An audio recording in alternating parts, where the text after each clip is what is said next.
Hi friends, welcome to Meeja's kitchen. ఈరోజు sweet corn fried rice చేసుకుందాము. Sweet corn fried రైస్కి first ఒక హాఫ్ కేజీ అన్ని బాస్మతి రైస్ని సోక్ చేసి పక్కన పెట్టుకోండి. స్వీట్ కార్న్ని బాయిల్ చేసుకోవాలి.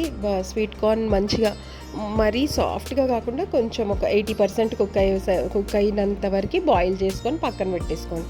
ఇప్పుడు కడాయిలో ఒక 3 టేబుల్ స్పూన్స్ అంత ఆయిల్ యాడ్ చేసుకొని ఆనియన్, పచ్చిమిరపకాయలు, గార్లిక్, ఒక ఫుల్ గార్లిక్ తీసుకొని వాటిని కూడా అన్నీ వేసి మంచిగా ఫ్రై చేసేయండి. ఇదంతా ప్రాసెస్ ఫుల్ ఫ్లేమ్ మీదనే ఫ్రెండ్స్. మంచిగా ఫ్రై చేసిన తర్వాత సాల్ట్ యాడ్ చేసుకోండి. సాల్ట్ యాడ్ చేసిన తర్వాత స్వీట్ కార్న్ యాడ్ చేయండి. అది కూడా మంచిగా ఫ్రై చేయండి.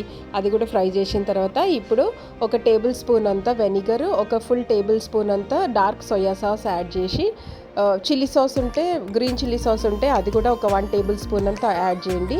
అది కూడా యాడ్ చేసి 1 టేబుల్ స్పూన్ అంతా pepper powder, white pepper powder ఉంటే అది కూడా కొంచెం ఒక ½ టీ స్పూన్ అంతా యాడ్ చేయండి. యాడ్ చేసి మంచిగా ఫుల్ ఫ్లేమ్ మీదనే రైస్ని మంచిగా మిక్స్ చేసి మంచిగా కలిపేసేయండి. ఇట్లా పొగలు వచ్చే వరకు మంచిగా కలిపేయండి. కొరియాండర్, కొత్తిమీర, మంచిగా హ్యాండ్ఫుల్ ఆఫ్ కొత్తిమీర తీసుకొని కొత్తిమీర కూడా యాడ్ చేసి, ఇంకా మీ దగ్గర ఏమైనా వెజిటేబుల్స్ స్ప్రింగ్ ఆనియన్, క్యాబేజ్ అట్లాంటి వెజిటేబుల్స్ ఉంటే అవి కూడా యాడ్ చేసుకోండి.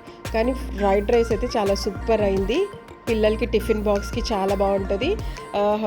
మార్నింగ్ టైంలో కర్రీస్ వెజిటేబుల్స్ ఏమీ లేనప్పుడు సింపుల్గా వెజిటేబుల్స్, క్యాబేజ్ ఒక్కటి ఉన్నా కానీ కూడా ఈ ఫ్రైడ్ రైస్ చాలా ఈజీగా చేసేసుకోవచ్చు. కానీ చాలా బాగుంది. ట్రై చేయండి తప్పకుండా. పిల్లలకి చేసి పెట్టండి, బాక్స్లో కట్టండి, తినండి. ఫ్రెండ్స్, లైక్ చేయండి, షేర్ చేయండి, సబ్స్క్రైబ్ చేయండి.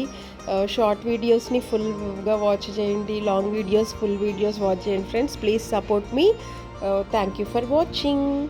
కంపల్సరీ ఈ రెసిపీని మాత్రం ట్రై చేయండి.